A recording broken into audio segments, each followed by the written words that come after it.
بسم اللہ الرحمن الرحیم۔ السلام علیکم، آپ دیکھ رہے ہیں الف نیوز اور میں ہوں آپ کے ساتھ ماجد علی۔ شامل کرتے ہیں پاکستان اور دنیا بھر سے بریکنگ نیوز ہیڈ لائنز۔ شہید آیت اللہ خامنئی کے قاتل اپنے انجام سے نہیں بچ سکیں گے، ایرانی آرمی چیف نے خبردار کر دیا۔ ایرانی آرمی چیف میجر جنرل امیر حاتمی نے اعلان کیا ہے کہ ایران کے شہید سپریم لیڈر آیت اللہ خامنئی کے قاتلوں کا تعاقب کیا جائے گا اور وہ اپنے انجام سے نہیں بچ سکیں گے۔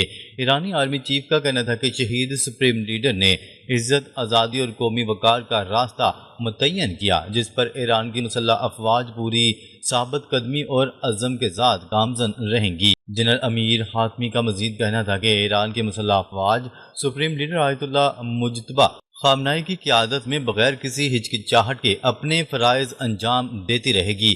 قبل ازیں گزشتہ روز ایرانی صدر مسعود پزشکیان نے شہید رہبر اعلیٰ کے مشن کو پوری قوت کے ساتھ آگے بڑھانے کا اعلان کرتے ہوئے کہا تھا کہ عوام سے کیے گئے ہر وعدے کو پورا کریں گے۔ ایرانی صدر کا کہنا تھا کہ شہید رہبر اعلیٰ نے اپنی پوری زندگی عوام کی خدمت، قومی خود مختاری اور اسلامی جمہوریہ ایران کے استحکام کے لیے وقف کیے رکھی۔ ان کی قربانیاں پوری قوم کے لیے مشعل راہ ہیں۔ مسعود پزشکیان نے مزید کہا، حکومت شہداء کے مشن کی تکمیل اور شہید رہبر اعلیٰ کے افکار اور اہداف کو آگے بڑھانے کے لیے اپنی تمام تر صلاحیتیں بروئے کار لائے گی۔ دوسری جانب قدس فورس کے سربراہ اسماعیل کاانی نے کہا کہ شہید رہبر اعلیٰ نے عوام کی فلاح، امت مسلمہ کے اتحاد اور خطے کے مظلوم عوام کی حمایت کے لیے غیر معمولی جدوجہد کی۔ ان کے نظریات آئندہ نسلوں کے لیے بھی رہنمائی کا ذریعہ رہیں گے۔ علاوہ ازیں ایران کے نائب صدر نے بھی شہید رہبر اعلیٰ کو خراج عقیدت پیش کرتے ہوئے کہا کہ ان کی ہدایت پر عمل کرنا ہر ذمہ دار، عہدیدار اور شہری کی ذمہ داری ہے۔ خبر کے اگلے حصے میں بات کرتے ہیں ایران کے وزیر خارجہ عباس اراغچی سے حماس اور حزب اللہ کے وفود نے ملاقات کی، جس میں خطے کی صورتحال اور اسرائیلی کارروائیوں پر تبادلہ خیال کیا گیا۔ عرب میڈیا کے مطابق ملاقات کے دوران ایرانی وزیر خارجہ عباس اراغچی نے اسرائیلی جارحیت کے خلاف حماس اور حزب اللہ کی حمایت جاری رکھنے کے عزم کا اظہار کیا۔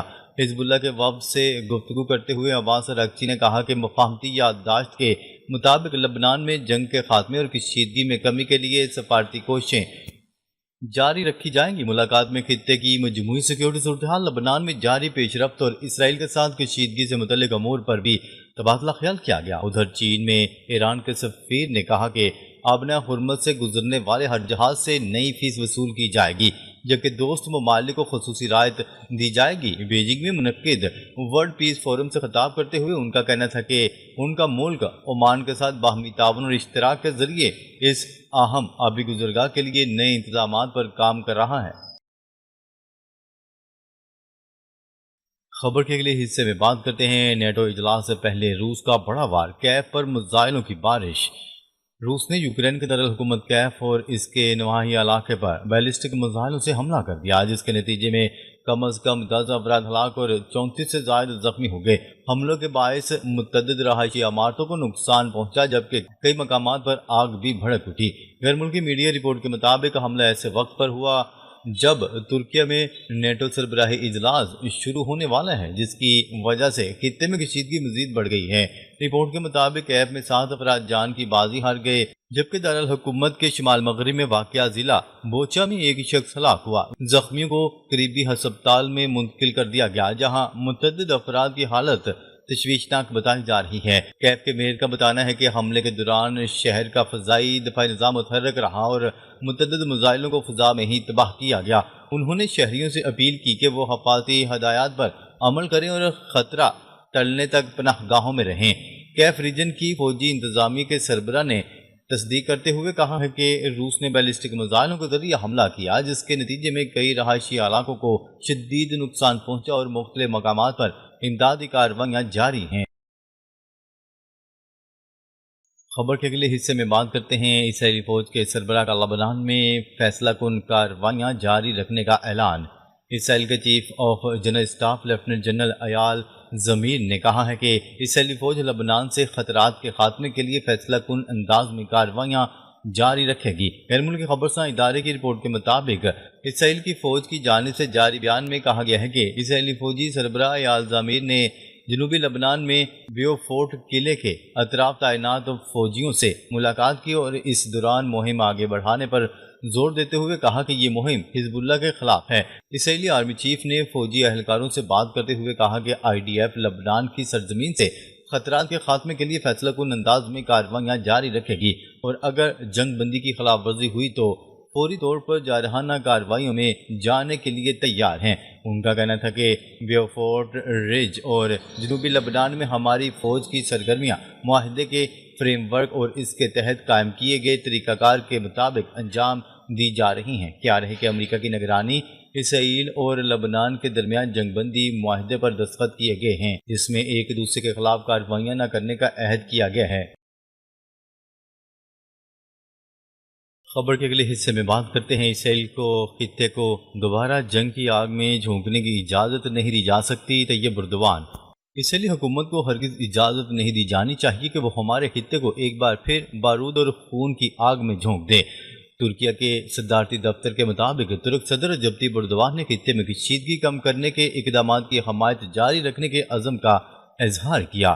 ترکیہ کے صدر کا کہنا تھا کہ ایران اور امریکہ کے درمیان اسلام آباد میں مفاہمتی یادداشت کے بعد دنیا نے سکون کا سانس لیا ہے۔ طیب اردوان نے کہا کہ ترکیہ اسرائیل کے اشتعال انگیز اقدامات پر بھی گہری نظر رکھے ہوئے ہے۔ جنگ کے عادی اسرائیلی حکومت کو ہرگز یہ اجازت نہیں دی جانی چاہیے کہ وہ ایک بار پھر پورے خطے کو بارود اور خون کی بو میں جھونک دے۔ خبر کے اگلے حصے میں بات کرتے ہیں چین کا ابدوز سے اسٹریٹجک میزائل چلانے کا کامیاب تجربہ۔ چینی سرکاری خبرساں ایجنسی کی رپورٹ کے مطابق ڈمی وار ہیڈ سے لیس تجرباتی میزائل بحر الکاہل میں مقررہ مقام پر گرا۔ میزائل تجربہ معمول کی فوجی تربیتی پروگرام کا حصہ تھا۔ نیوز رپورٹ کے مطابق تجربے کے بارے میں متعلقہ ممالک کو پیشگی اطلاع دی گئی تھی۔ یہ تجربہ بین الاقوامی قوانین کے مطابق کیا گیا۔ چینی سرکاری خبرساں ایجنسی نے واضح کیا کہ تجربے میں کسی خاص ملک یا ہدف کو نشانہ نہیں بنایا گیا۔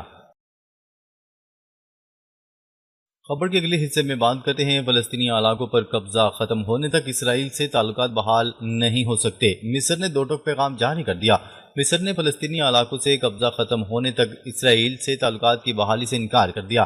مصر کے صدر عبد الفاتح السیسی نے کہا ہے کہ فلسطینی علاقوں پر اسرائیلی قبضہ ختم ہونے تک اسرائیل کے ساتھ تعلقات معمول پر نہیں آ سکتے۔ انہوں نے واضح کیا ہے کہ اس وقت تک خطے میں پائیدار امن قائم ہو سکتا ہے، نہ حقیقی استحکام آ سکتا ہے، نہ ہی عوامی سطح پر اسرائیل سے تعلقات معمول پر آ سکتے ہیں۔ جب تک ایسا منصفانہ امن قائم نہ ہو جو قبضے کا خاتمہ کرے، جارحیت کو روک کر حقداران کو ان کے حقوق دلائے اور سب کے لیے سلامتی کو یقینی بنائے۔ ان کا مزید کہنا تھا کہ مشرق وسطیٰ کے تنازعات کا حل اسرائیل اور فلسطین کے درمیان ایک جامع امن معاہدے میں ہی مضمر ہے۔ منصفانہ امن ہی خطے کے عوام کو امن، استحکام اور خوشحالی کے ساتھ زندگی گزارنے کا موقع فراہم کر سکتا ہے۔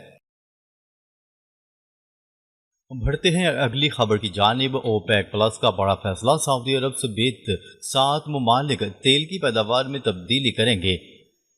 اوپیک پلس کے رکن سعودی عرب سمیت 7 تیل پیدا کرنے والے ممالک نے عالمی منڈی میں توازن اور استحکام برقرار رکھنے کے لیے تیل کی پیداوار میں یومیہ 1,88,000 بیرل ایڈجسٹمنٹ کا فیصلہ کر لیا ہے۔